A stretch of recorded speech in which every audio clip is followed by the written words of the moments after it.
Assalamualaikum. Nama saya Muhammad Azami Ismail. Nama metrik 20110909777. Tujuan video ini dilakukan adalah untuk menyelesaikan tugasan falsafah dan isu semasa.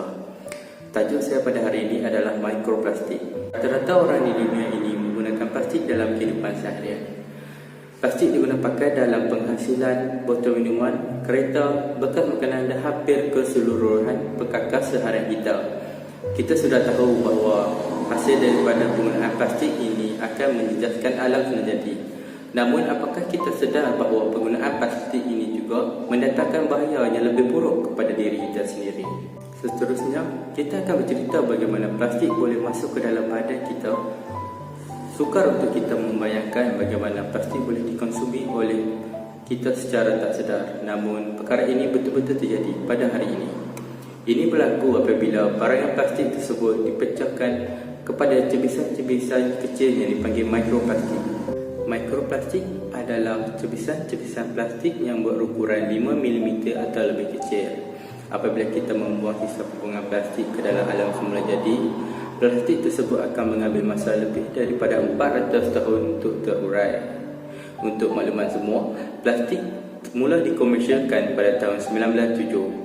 Jika botol plastik yang dihasilkan pada tahun 1907 dibuang ke dalam laut, botol tersebut masih belum terurai sepenuhnya pada hari ini. Perkara ini menjadikannya lebih berbahaya apabila botol plastik tersebut dipecahkan kepada cebisan-cebisan yang lebih kecil, menjadikannya mikroplastik. Sisa bunga plastik yang besar boleh berakhir menjadi mikroplastik atas beberapa faktor. Antaranya adalah pengaruh kepada alam semesta jadi seperti pergerakan arus di laut dan sungai akan menyebabkan barangan ini akan berpecah apabila berlanggar dengan objek lain ketika di bawah arus.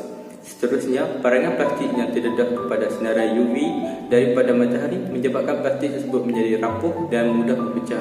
Ini tidak bermakna barangan plastik tersebut terurai, tapi hanya menyebabkan barangan plastik tersebut berpecah menjadi cebisan-cebisan yang lebih kecil yang dipanggil mikroplastik.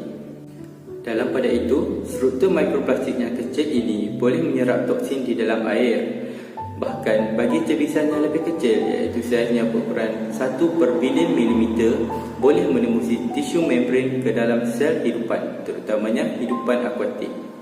Hidupan akuatik yang kecil seperti udang atau plankton akan menjadikan mikroplastik ini sebagai sumber makanan mereka. Ini ditambah pula apabila hidupan pemangsa seperti ikan yang mengkonsumi hidupan akuatik yang lebih kecil dan sekaligus mengkonsumi mikroplastik. Kesan daripada kehadiran mikroplastik di dalam hidupan akuatik, contohnya ikan, akan menjejaskan sistem pembiakan, imuniti dan mengurangkan jangka hayat mereka.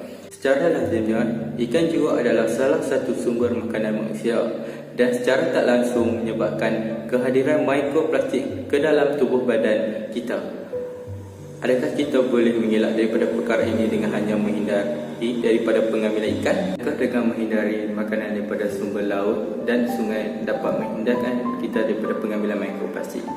Tidak juga terdapat banyak sumber lagi yang boleh menyebabkan mikroplastik ini berakhir di dalam badan kita. Antara sumber tersebut adalah daripada pakaian kita sendiri. Majoriti pakaian pada hari ini dibuat daripada berbenang atau fiber yang dibuat daripada plastik. Namun, bagaimana pakaian yang kita pakai boleh masuk ke dalam badan kita? Perkara ini terjadi apabila kita mencuci pakaian kita. Apakah kita sedar yang apabila kita mencuci pakaian, berbenang atau fiber tersebut akan luntur dan bercampur dengan air? Kebanyakan mesin basuh pada hari ini tidak mempunyai penapis atau penapisnya tidak mampu menapis mikroplastik tersebut.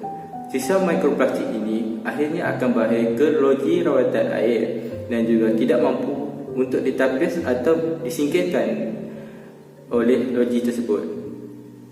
Mikroplastik juga terdapat dalam garam. Ya, betul. Garam yang kita gunakan dalam masakan seharian. Sebahagian besar pembuangan plastik akan berakhir di laut. Butiran mikroplastik tersebut sukar untuk dibezakan apabila bercampur dengan garam.